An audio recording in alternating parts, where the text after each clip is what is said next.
The camera around so that, Okay, I'll stay here. okay, Okay, good afternoon, everybody. Thanks for coming out.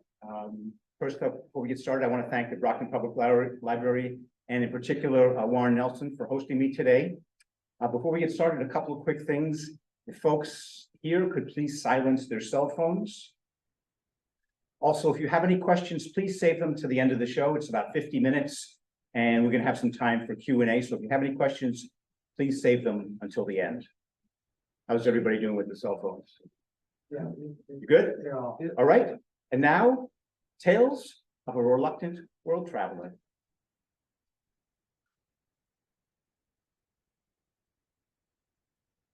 Let's see. Do we need the sound? No, Okay. there's no sound right now. Only sound is me. Cholera, plague, Japanese encephalitis, typhoid, typhus, trench fever, yellow fever, dengue fever, diphtheria, dysentery.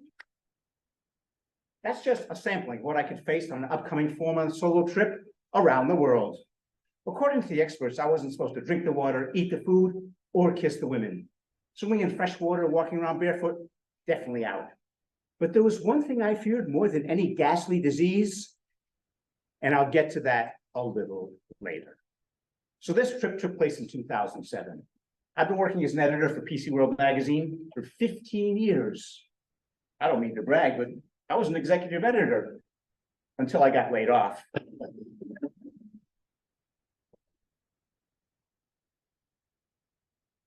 Soon after, my girlfriend gave me the old.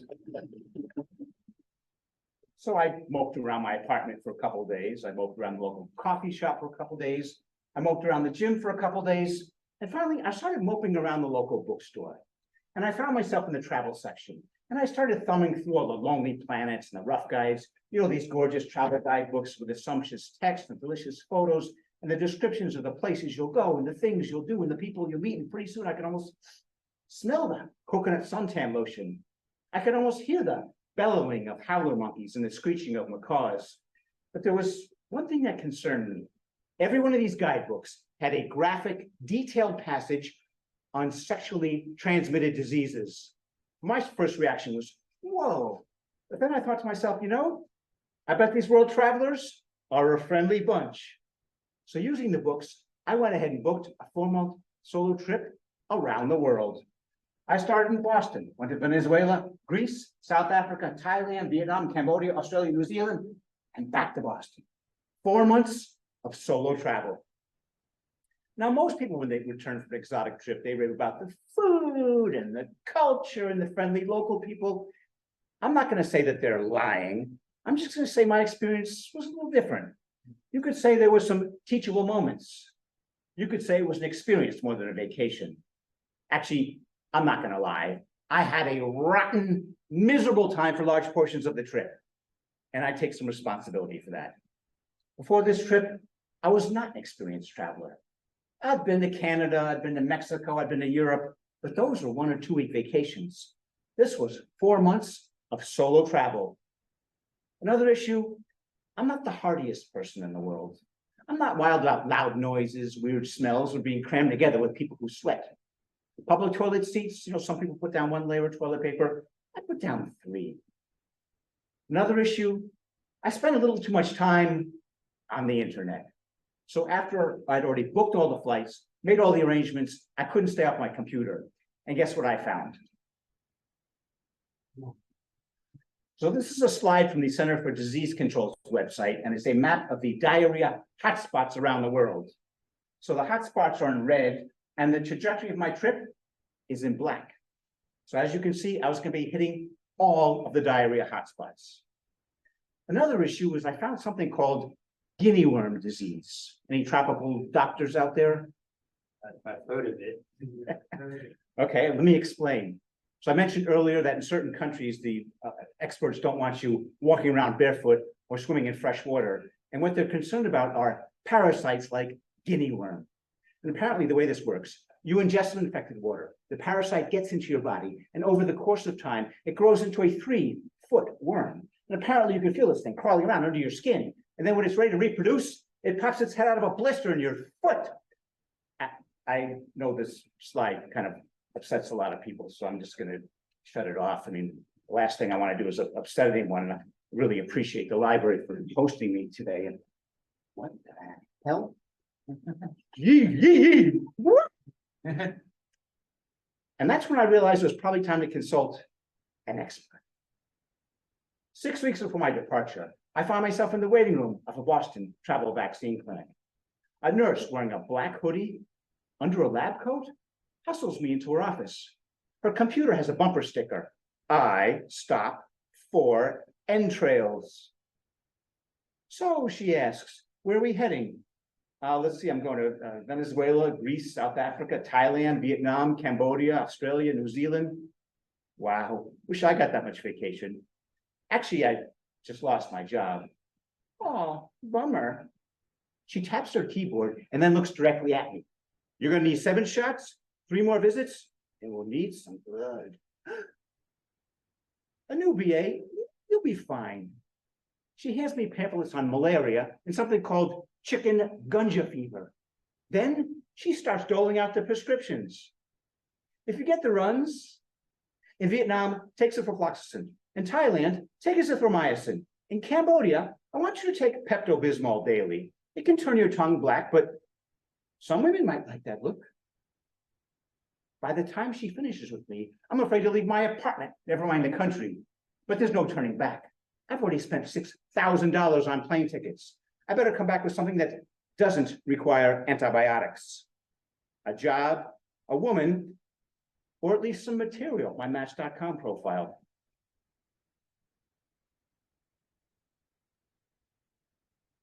On August 28, 2007, I depart for Venezuela with one piece of luggage, my new $200 backpack, crammed with overpriced travel clothes, medications, water purifying tablets, earplugs, nose plugs, dust masks, safety pins, bobby pins, scotch tape, duct tape, surgical tape, Allen wrenches, and other stuff recommended by the guidebooks. As the flight attendant discusses water landings, sweat collects beneath the money belt strapped under my pants. I glance at my seatmates, 2 older women sucking on hard candies. They don't seem worried. And last year I went to France and came back in one piece. But Venezuela's a little more dangerous than France. Okay, it's a lot more dangerous than France. Okay, it has one of the highest murder rates in the world. And a driver is picking me up at the Caracas airport just to drive me 100 yards from the international terminal to the domestic terminal because it's not safe to walk around outside unescorted. But if some hoodlum draws a weapon, I'll just fork over the decoy travel wallet around my neck, containing $20 and an expired Macy's charge card. These guidebooks know all the tricks. A hidden secret security pocket in the shirt contains photocopies of my passport, credit cards, and the US consulate phone numbers for the 7 countries I'm visiting. My money belt, the big one strapped under my pants, contains my WADA plane tickets, $500 in cash, and a list of Western trained doctors on each continent. I've emailed myself scanned images of my passport, credit card, and immunization card. I've taken every precaution recommended by the guidebooks. The rest is up to fate.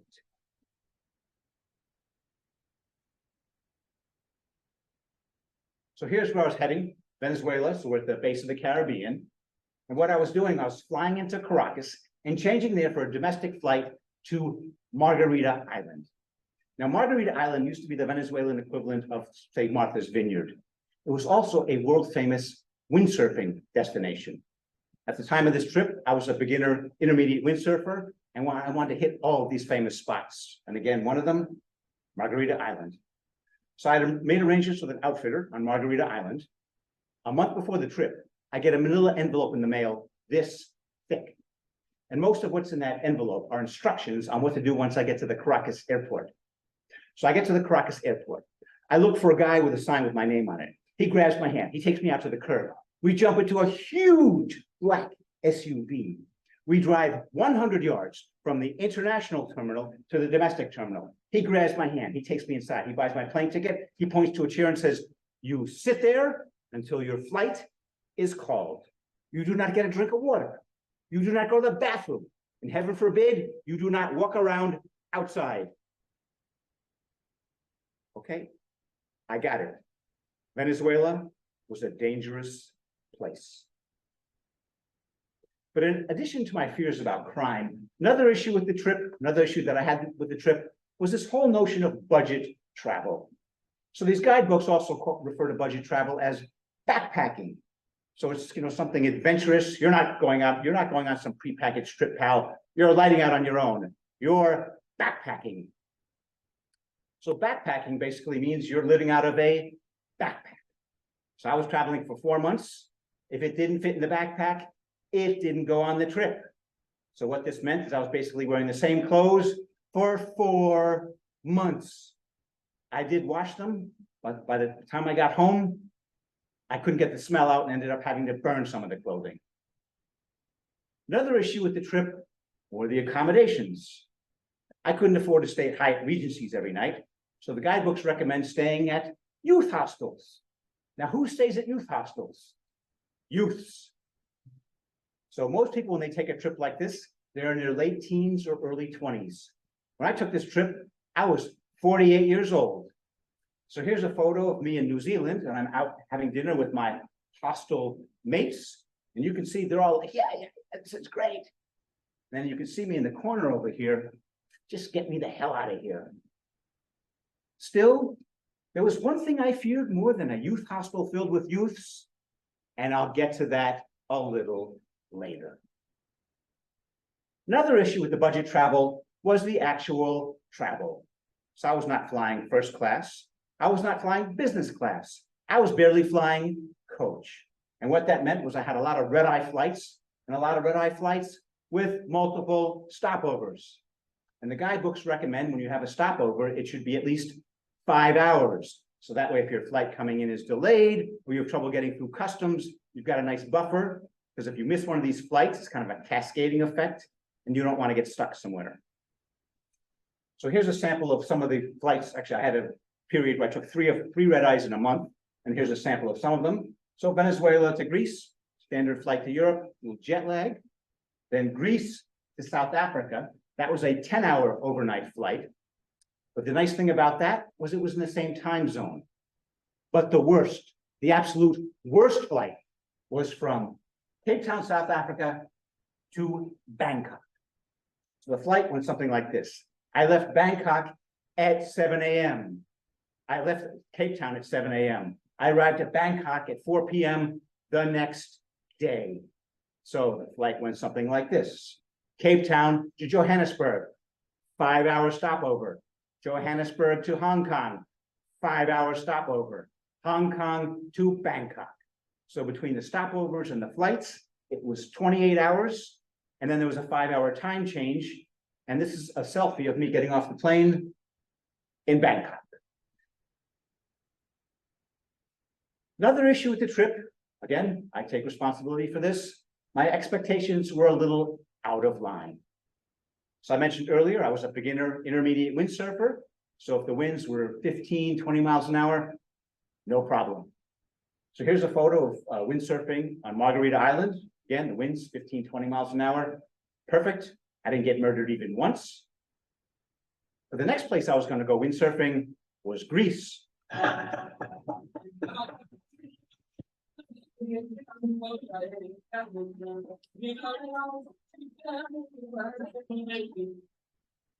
So what I did is I flew into Athens. I took an 18-hour overnight ferry from Athens to an island called Carpathos. And Carpathos was a world-famous windsurfing destination. So I get to Carpathos, and I'm a beginner intermediate windsurfer. I'm expecting winds 15, 20 miles an hour. And I get to Carpathos, and it's more like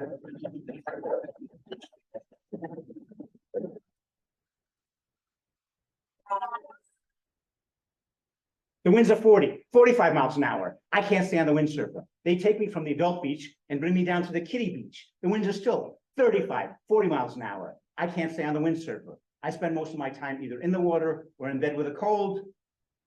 Not what I was expecting. Next place I was going to go windsurfing was South Africa.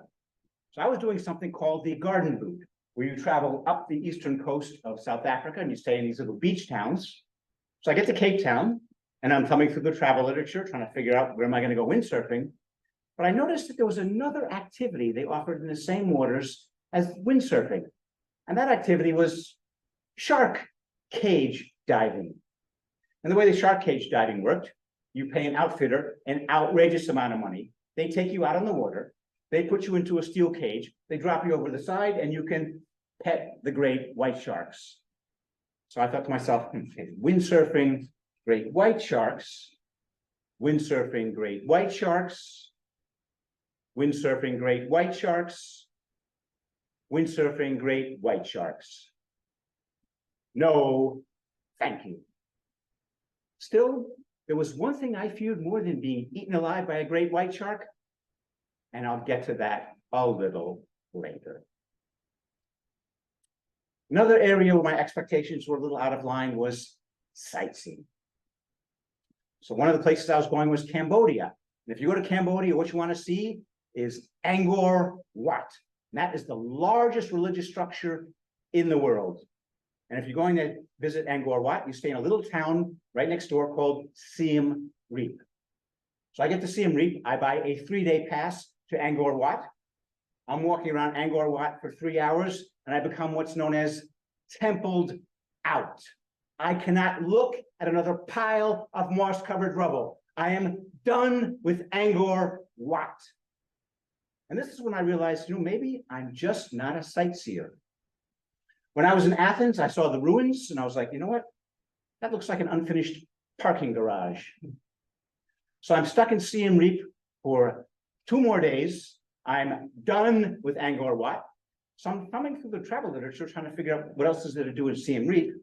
And I noticed that they had a crocodile farm in the middle of town. It's like, 16, 18-foot reptiles, maybe a zoo kind of thing. And here was another photo in the literature. So I go down to the crocodile farm, and I'm standing outside and trying to decide, do I want to spend the $5 to go in there?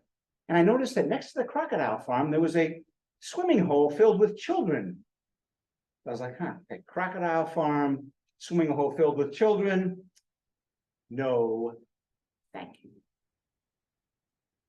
Another activity that was recommended in Cambodia was something called Thunder Ranch. So I don't know how many of you are familiar with the history of Cambodia in the 70s, 80s, and 90s. Horrific. Genocide under Pol Pot, civil war, invasion by the Vietnamese, more civil war. They didn't have a stable government until the late 1990s. So all these years of war, what it meant, all these years of war, was that large portions of the population were running around with military-grade weapons. So I was there in 2007, seemed pretty safe. But what I'm imagining is some entrepreneurs got together and said, okay, we have tourists coming in, military-grade weapons. Let's start a shooting range. And they called it Thunder Ranch. My understanding of how it worked at Thunder Ranch is you go there and you get a menu. And the menu has 3 columns. Column 1, drinks. Column 2, military-grade weapons. And column 3, livestock. So you get a martini and a rocket launcher and blow a hole in a cow. Maybe you're more of a white wine person. You get a nice sauterne and a machine gun and shoot up a bunch of chickens. No, thank you. Then there were some issues with the trip that were not my fault. These were omissions and inaccuracies in the guidebooks and travel literature. And one of the key omissions took place in Australia. After dropping my bags at Melbourne's Woolaroo Inn, a Best Western knockoff near the center of town, I ambled down Swanston Street to the waterfront, the Yarra River, taking in the Aussie scene. A fly lands on my lip. I swat it away. Crossing Bourke Street, I spot the stone facade and copper dome of Melbourne's historic Flinders Street train station. Another fly, another swat. A woman in a suit exits the train station and waves. A girl on a cell phone waves. A guy on a skateboard waves. Do I know these people? Something tunnels in my nose. Something skitters in my underwear. I look down and flies are collecting on me as if I were a rotting carcass. I join everyone around me, cursing, waving, and swatting. I flee down Flinders Street and duck into the Melbourne Aquarium. Feeding time begins in 15 minutes. Then I notice the price. $25. Outside, the flies are feeding. I run bobbing and weaving past a movie theater advertising a Mel Gibson flick for $12. I'm Jewish. We don't pay retail for Mel Gibson movies. Back at the hotel, I confront the desk clerk as if she were somehow to blame. Hey, what's with the flies? I thought Australia was a civilized, developed country. She says nothing and hands me a pamphlet entitled The Australian Bushfly. From October through January, bushflies are common in Melbourne. Bushflies feed on tears, sweat, saliva, and mucus. Bushflies do not bite or sting. They lay their eggs in animal dung, not on humans. What a relief. Suggestion: wear a hat with a mesh net that covers the face. A sign behind the desk clerk advertises mesh net hats with the Woolaroo logo for $35. I don't pay retail for hats with logos on them, but you don't have to take my word for it.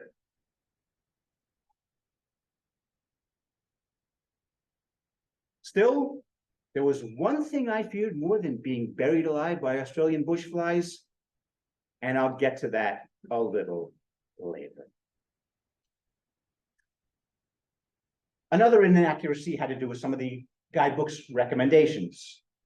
So in most countries, the guidebooks for inexpensive accommodations, they recommend staying at youth hostels. But in Southeast Asia, they recommend staying in something called a guest house. So when I heard the term guest house, I thought of like a bed and breakfast kind of thing up in Vermont, with maybe some exposed wood and plush mattresses and maybe a few Persian rugs. So I get to Phnom Penh and I'm checking into the guest house that was recommended by the Lonely Planet called the King Guest House.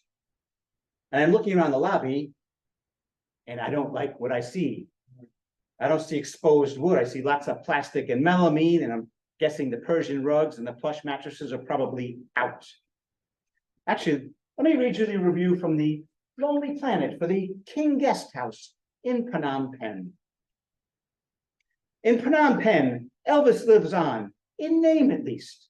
The range of rooms is as wide as the king's girth in the later years of his life. And there's a huge travel center and restaurant downstairs, recommended by the Lonely Planet. Let me tell you about my experience at the King Guest House in Phnom Penh. It's after midnight, and the King lobby is obscured by a locked metal gate. Inside, I can just see a night watchman snoozing in a hammock, draped with a ripped mosquito net. I tap on the gate, man jumps up, lets me in. I tip him $1. He goes back to his hammock. As I start toward the darkened staircase, something lumbers around the couch, bolts past the hammock, and settles under a melamine end table. The creature is too large to be a squirrel and too small to be a Rottweiler. I crouch for a better look. It is a rat, a half-bald rat. I followed the expert's advice for encounters with Cambodian wildlife and check for threatening gestures. Teeth gnashing, hair bristling, or backwards earth flinging with hind feet. The rat remains still, watching me. I check for foaming mouth, cowering pups nearby, or teardrop tattoos under the eyes. All clear, but the bald spot kind of bothers me. I tip toward the staircase, giving the rat a wide berth. Sit, stay, I whisper. The night man doesn't stir. But you don't have to take my word for it. Anybody ever heard of this book, Do Travel Writers Go to Hell? So this is a true account from a Lonely Planet writer.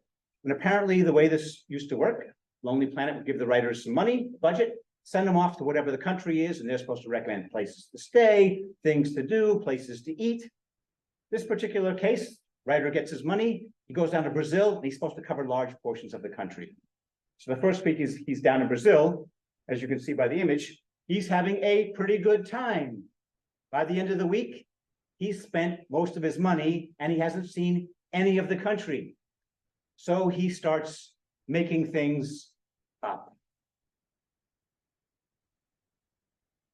At this point in the trip, I'm lonely, I'm depressed, I haven't contracted a single sexually transmitted disease. I figure I'm gonna die alone, and the sooner, the better. So I start ignoring all of the advice from the Center for Disease Control and the guidebooks. The first thing I started doing is eating off these street carts in Bangkok. $1 for dinner, worth the risk.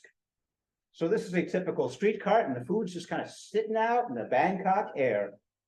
So I ate off the street carts in Bangkok, up and down the coast of Vietnam, all through Cambodia, and never got sick.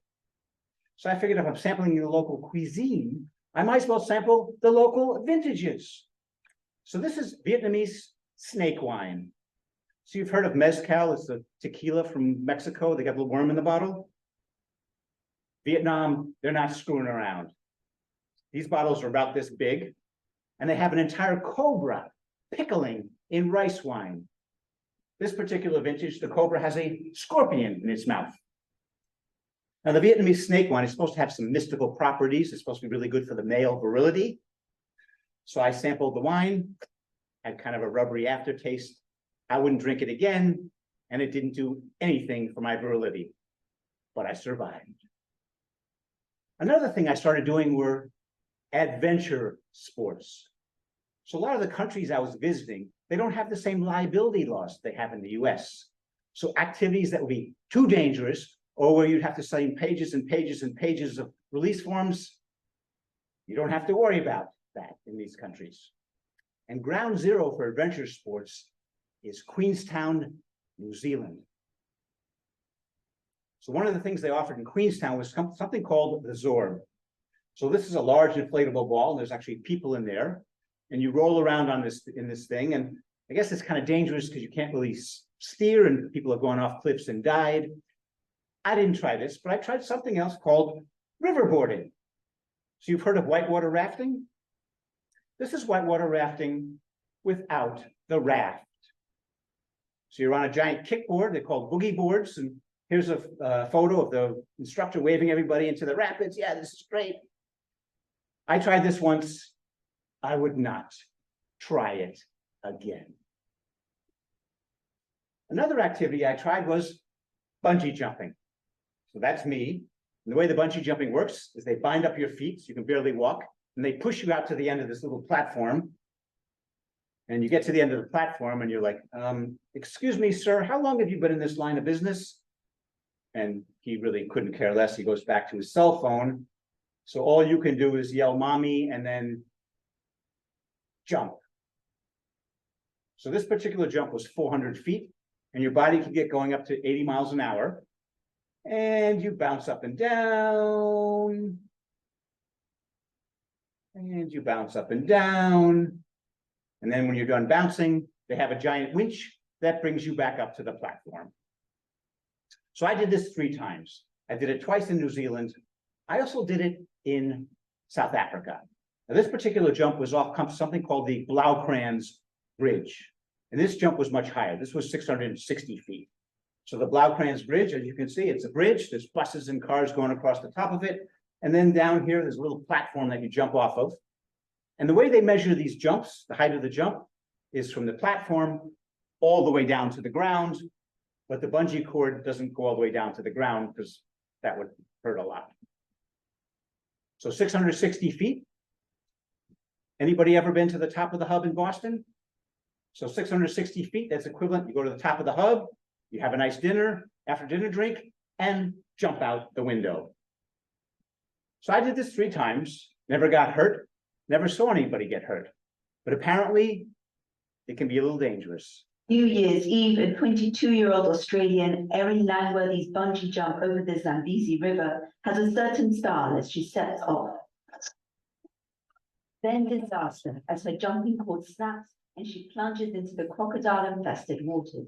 It went black straight away, and I felt like I'd been slapped all over. She came to in the swirling rapids, but with her feet tied together, still not out of danger. I actually had to swim down and yank the bungee cord out of what it was caught into. Erin eventually managed to reach the bank of the river, where rescuers pulled her out battered and bruised, but even then her ordeal wasn't over. When I was first pulled out of the water, they put me on my back, and so all the water that I inhaled meant that I couldn't breathe. So I made them roll me onto my side, and that's when I started coughing out water and blood. The safari company that organized the jump calls it 111 meters of pure adrenaline on its website. But another look at Erin's jump shows just how lucky she was. Yes, I think it's definitely a miracle that I survived. Nazanin Sadri, Al Jazeera. Still, there was one thing I feared more than dying in a bungee jumping accident, being eaten alive by a great white shark, buried alive by Australian bush flies, or a youth hostel filled with youths. And here it is.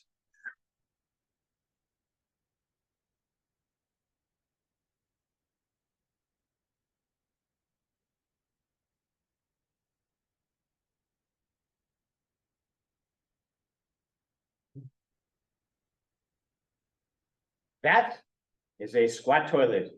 Anyone here ever used one of these?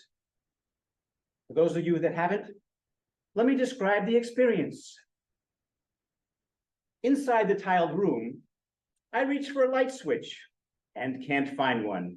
I reach for a doorknob and can't find one. A hole in the floor is surrounded by raised porcelain footrests. A saucepan floats in a large barrel filled with water. Something with legs and a tail skitters up the wall and onto the ceiling. A faucet protruding from the wall drips into the barrel. A boiling sensation intensifies deep inside me. I drop my pants, hover over the hole, and grab the barrel with one hand for stability. With the other hand, I point myself back like a little hose. Money starts to fall out of my pockets. As I reach for the cash, my apparatus springs free, spraying my feet, legs, and sandals. All I can do is let it all go. So I think you get the idea, but if you want to know more, you have to read my book. So after 4 months of this, I was so glad to get home, I could have kissed the ground. Still, the trip with all the pain, misery, and suffering was actually good preparation for my next odyssey, book publishing.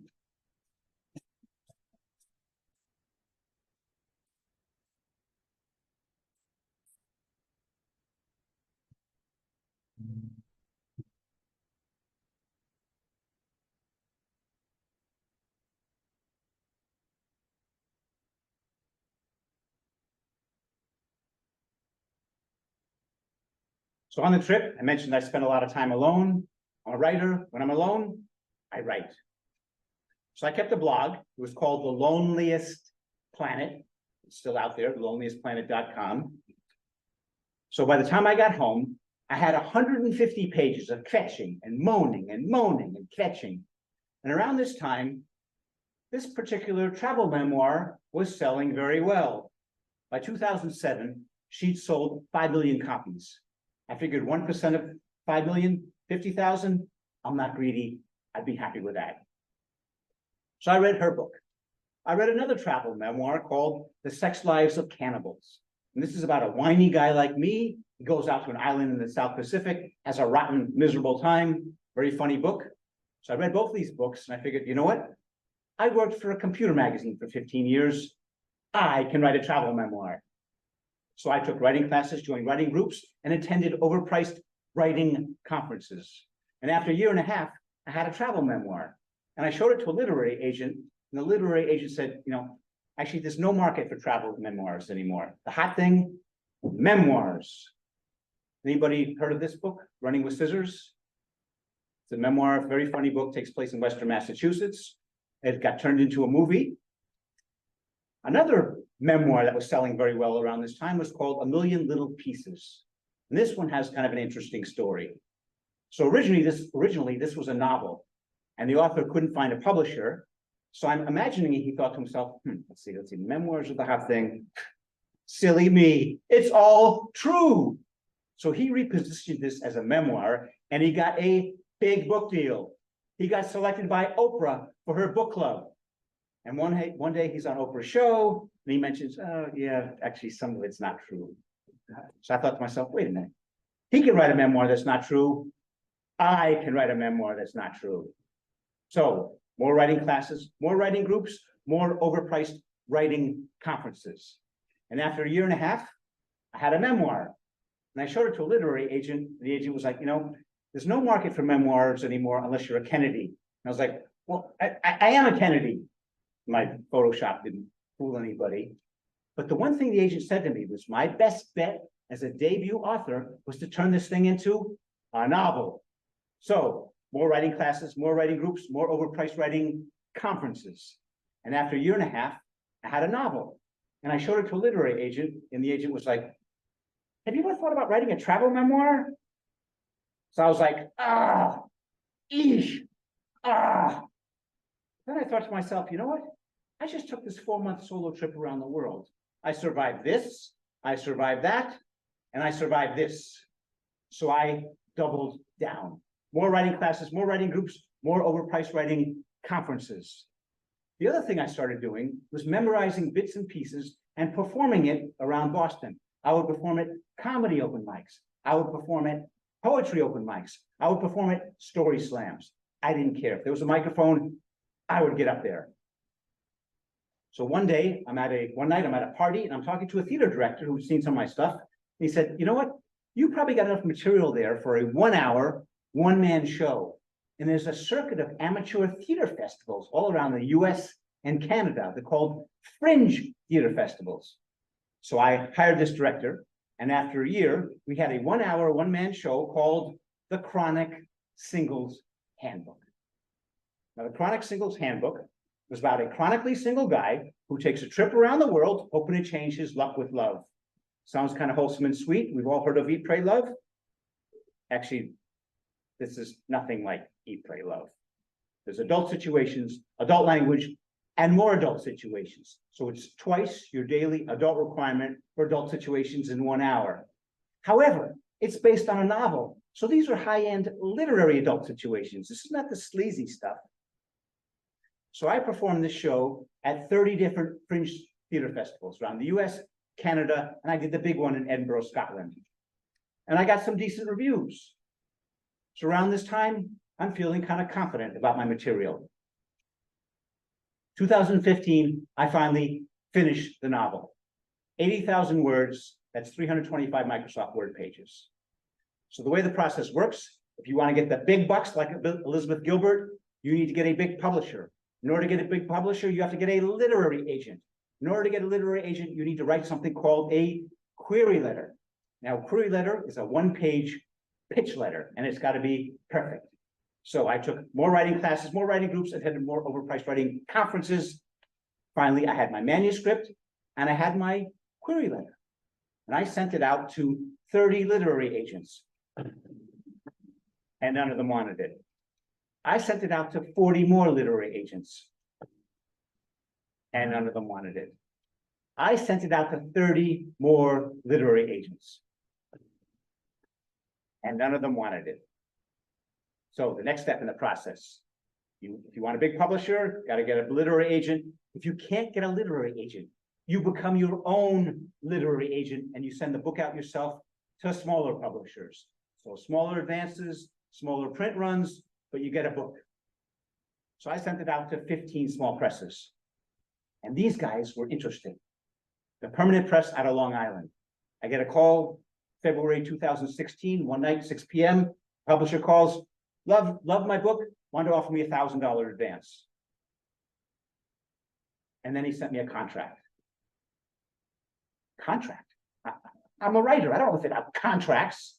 So I get back on the internet and I find a website called Predators and Editors. And there's a story about small presses being fraud artists and scamming their authors. I found another website called Writer Beware, and they've got an article about small presses not paying their advances. So I'm getting all worked up. I spent all these years on this book. Nobody wants it, but these guys want it, and I don't want to get fleeced. I'm back and forth and back and forth. Finally, I hired a lawyer.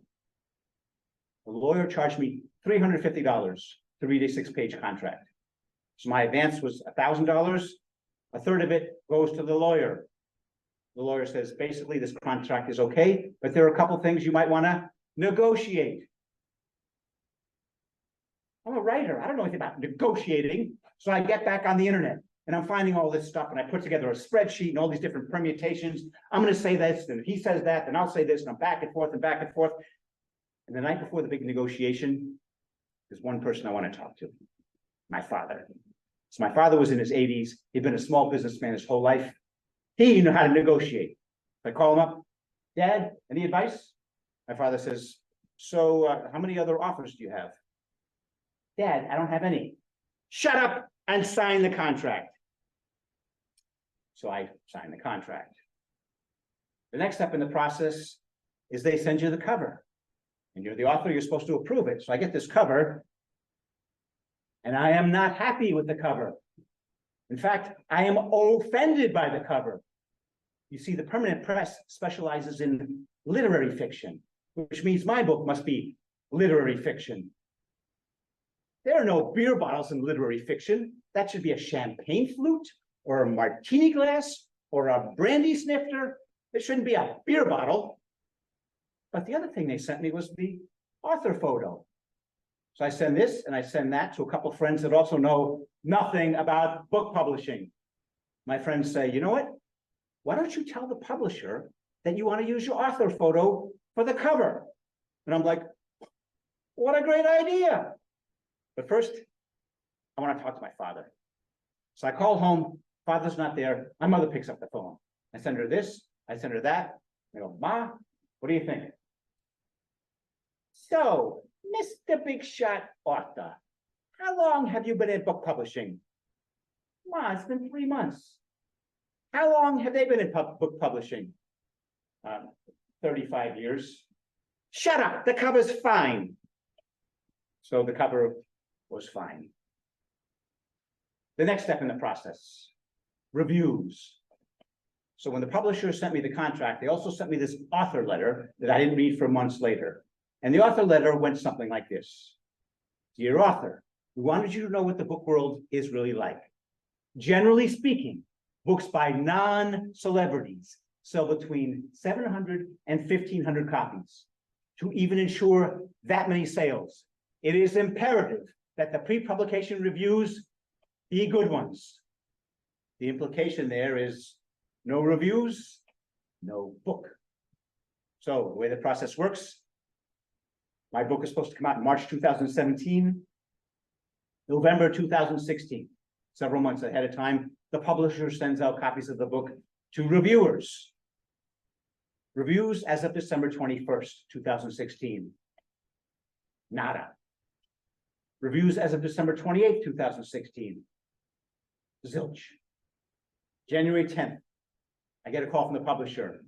He has some bad news. No review, no book. I am beside myself. Does he know how long I spent on this book? I took this crappy trip around the world. I've been pitching this to agents and publishers. You can't do this, it's not fair. He said calmly, I'm sorry. No reviews, no book. You can keep the advance. We will do an ebook, but there will be no physical book. 2 weeks later, I get a call from the publisher. He's in a very good mood. I got reviewed by Kirkus. Then I got reviewed by Booklist. So, after all of my fears of cholera and plague, Japanese encephalitis and typhoid and typhus and trench fever and yellow fever and dengue fever and diphtheria and dysentery and Australian bushflies and great white sharks, and then all my dealings with agents and rejections and small presses and lawyers.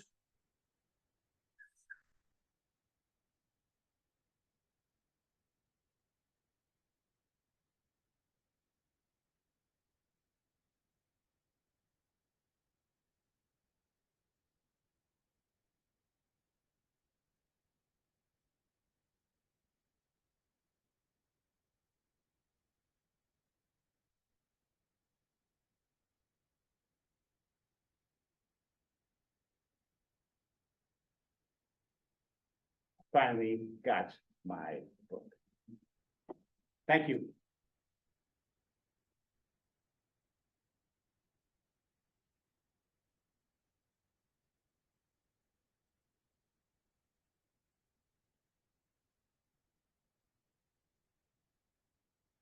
Now we should get back to Zoom to see if You may shut those this off. questions. Oh, good. Oh, we can take questions. Very good. Okay. Yeah. I keep thinking about. You know, why is it called God Bless Cambodia when you were all? When you You'd have to read the book. Some things happen in Cambodia. Also, that wasn't my title, the publisher, the titles I recommended were The Loneliest Planet, The Chronic Singles Handbook, and the publisher said those are too negative. He came up with God Bless Cambodia. He bought the book. He has the final, they had the final say, so that was their choice. But yeah, something happens in Cambodia.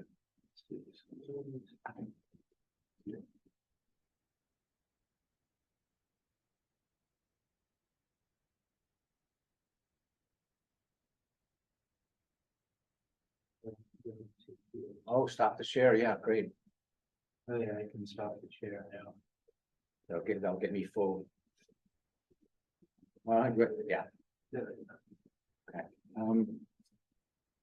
Well, let's see if anyone goes there and put in the comments. This will work it. Right. If you people check it out on Facebook, let me see if there are any questions.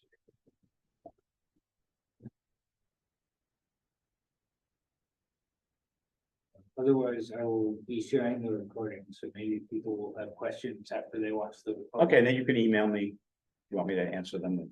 Yeah. And I'll do some editing so there aren't, so they won't have all the futzing around at the beginning. Yeah.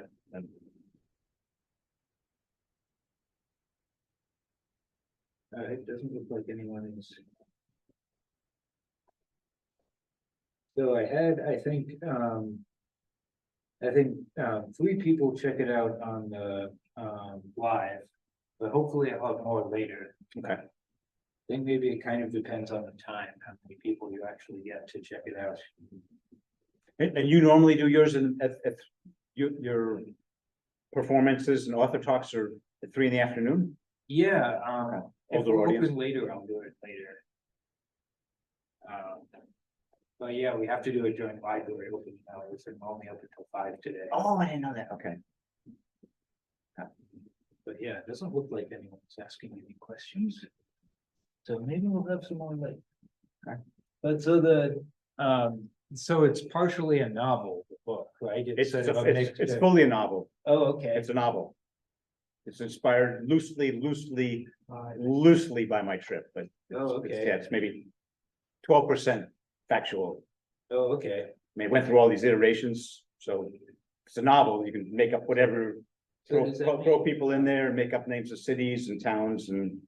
so does that mean you decide to do more of the dangerous things in the novel? Or your fictional version of yourself? Yeah, there's, Oh, okay. there's a lot of stuff in there that I did not do. Oh, so swimming with the sharks and. So, yeah, it doesn't look like there are any questions. Okay. Do you have my check? Yeah, How does so that the work? way that I do that is, I have the invoice that you send me. And Okay. so I'll give that to, the higher ups, Okay, and then the city has to process it. so a couple weeks. Yeah, sometimes it takes a while. Okay. But yeah, I think you sent me everything I need, the W-9 and the invoice. Okay, yeah, let me know. Let me know. Well, I did- a novel one, did we buy a couple copies? Yeah, so I was going to buy a copy. Oh, and I great. figured we could have one for the library as well. Excellent. Okay, And we'll highlight that your event is recorded. okay. And this is for adults, Yes, this is adult material in there. yes, I figured that out. Okay, So let's see.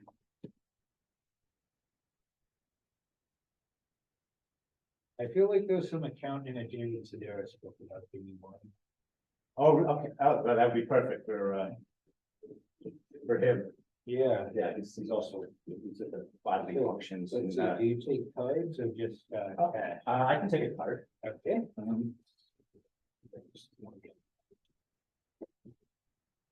Russell, did you want to get a copy? But it was a very interesting. I'll read the line. So yes, and I'll let you know if people check out the recording. Okay, great. Yeah, and if there are any questions. Okay, yeah, if you can just put your card. Okay.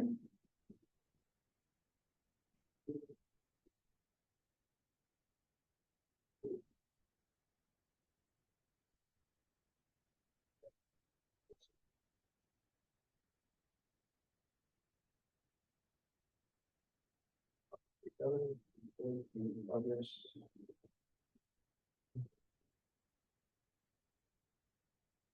And it's a client, you know, a different card. Again? Yeah, I'll play it again.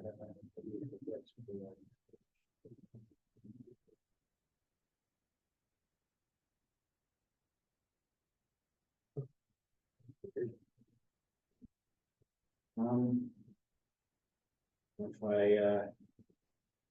have to pay, yeah, I guess it's. Let's see.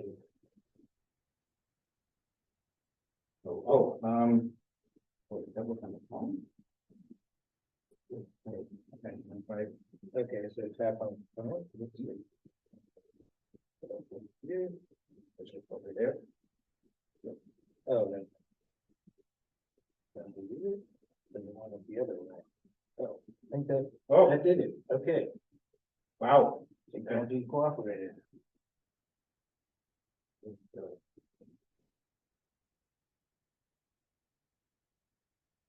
What did you get it?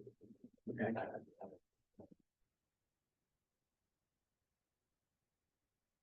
Oh. Let's assume it. Yeah. Let's assume it did, Apple? Yeah, that would make sense. Yeah.